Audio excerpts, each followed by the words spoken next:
Welcome to our virtual Open Day. I'm going to deliver you a presentation on postgraduate study and how to fund it. My name's Ruth Round. I am the Applicant Support Manager at the Gateway. Okay, so the funding for postgraduate students is for 24-25. We don't have the figures yet for the 25-26 academic year. We expect the government to release those in January, so just bear in mind that this information is for 24-25 academic year. It's also for students currently living in England, so if you are from Scotland, Wales or Northern Ireland, do bear in mind that the figures may be slightly different, and also that the figures in subsequent years can increase in line with inflation. If you're an international student, then unfortunately you're not eligible for funding from the UK government, so this information is for UK residents only. So I'm going to go through the funding for master's courses, so that's taught and research masters. For PhDs, so again taught and research doctorates. For PGCE courses, for those people who are looking to train as teachers, and for the nursing and allied health professional courses. The funding is slightly different for each of the different types of students, so just bear in mind and focus on the bits that are relevant to your situation. I'll also go through repaying the loans and how that works, and other sources of help available to you. So to be eligible for UK government finance, you need to have settled status in the UK. So if you are a British citizen, you've lived here all your life, you've automatically got settled status. If you're from the EU, you need to have settled status, or you may be eligible for some support if you have pre-settled status. If you are from outside the EU, you need to have no restrictions on your stay in the country. So if you are in the UK on a visa or other form of temporary stay, then unfortunately you won't be eligible for UK government financial support. You need to be ordinarily resident in England to apply to Student Finance England and have been living in the UK for 3 years prior to the start of the course. You also need to bear in mind that the funding may be affected if you've previously studied at the same level. So if you already have a master's and want to study another master's, that can impact on your entitlement.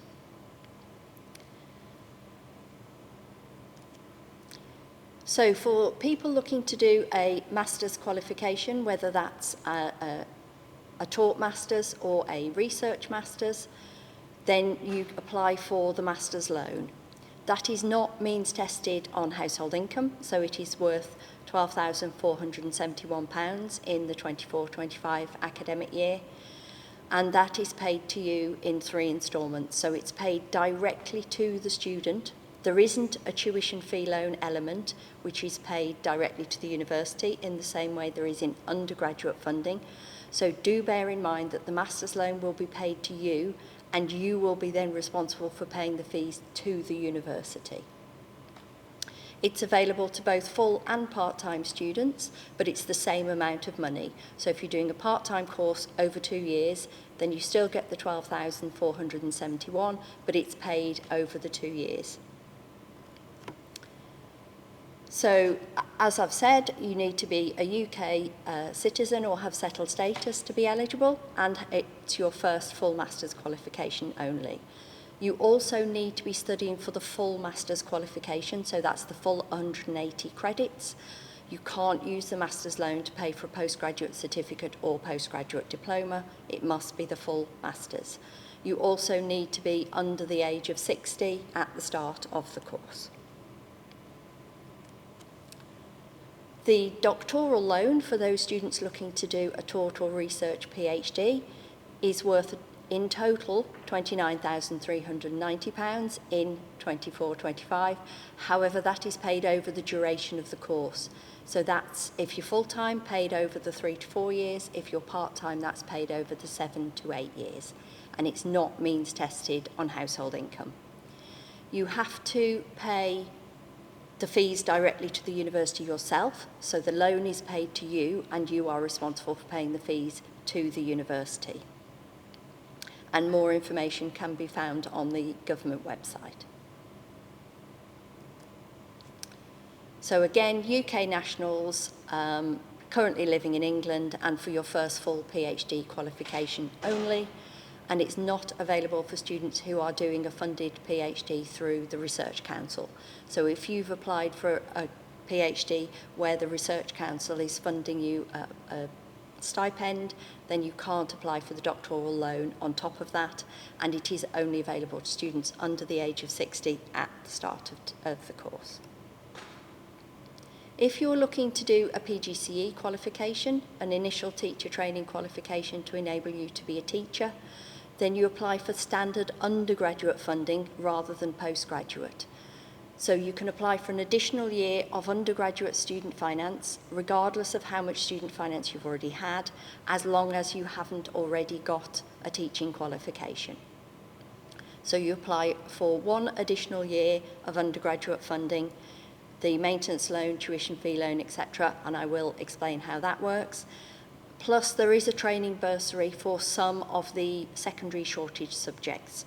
So do have a look on the Get Into Teaching website at those to find out if you are entitled to a bursary as well. If you're looking to do a master's in one of the allied health professional courses, so masters in adult nursing, masters in occupational therapy, etc., then you do need to apply again for undergraduate funding, even though it's a master's, and that's because it is a pre-registration NHS course. So apply for your standard undergraduate funding regardless of previous study. So it doesn't matter if you've had an undergraduate loan already, you can apply for it again in order to enable you to qualify as a nurse.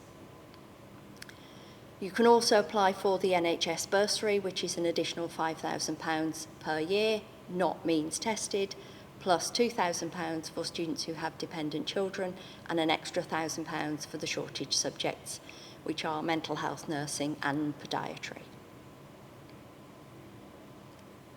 So the standard undergraduate funding for people looking to do a PGCE or a master's in one of the NHS courses is a tuition fee loan paid directly to the university, a maintenance loan paid to you for your living costs, and the additional grants if you have dependents or a disability. So it's exactly the same as the standard undergraduate funding.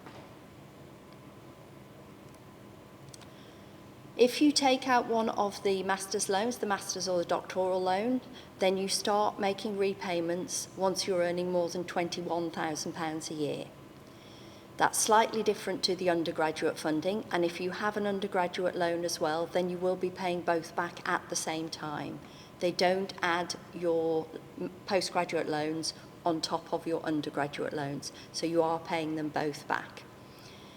And you pay back 6% of how much you earn above the threshold, and I will show you a slide with that in a bit more detail. Any remaining loan you haven't paid off will be paid off after 30 years. The undergraduate loans, for those of you doing the PGCE or the NHS qualifications, the threshold is £25,000 a year, but you'll be paying 9% of how much you earn above that, and they're written off after 40 years. So they are two slightly different systems. To give you an idea how that works, this slide will show you how much you pay back based on how much you're earning. So at £25,000 a year, you don't pay anything back on your undergraduate loan, but you'll pay £20 a month back on your postgraduate loan, and obviously those increase the more you earn. So the more you earn, the quicker you will pay back your student loans. So there's slightly different loan application processes, but they're all done through the .gov.uk website for the standard funding, and then through the NHS for the NHS training grant.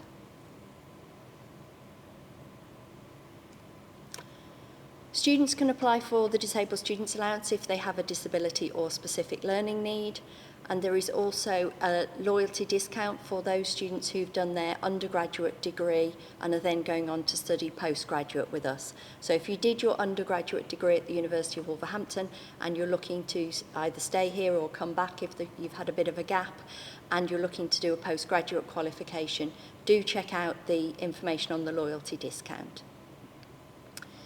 We have a hardship fund for any student in financial hardship. However, you do need to show you've made reasonable provision for your general living costs. So it's not for people to just enrol, say they've got no money. You do need to show that you've taken into account what loans you're getting and what your incomings and your outgoings are. If you are paying the fees directly to the university yourself because you've had one of the postgraduate loans, then all the information on how to do that is on our How to Pay webpage, and you can set up a direct debit to pay the fees in 3 instalments. So we don't ask for all the money up front on the first day. And if you are looking for part-time work, then the workplace will help you to find some work to fit in with your studies.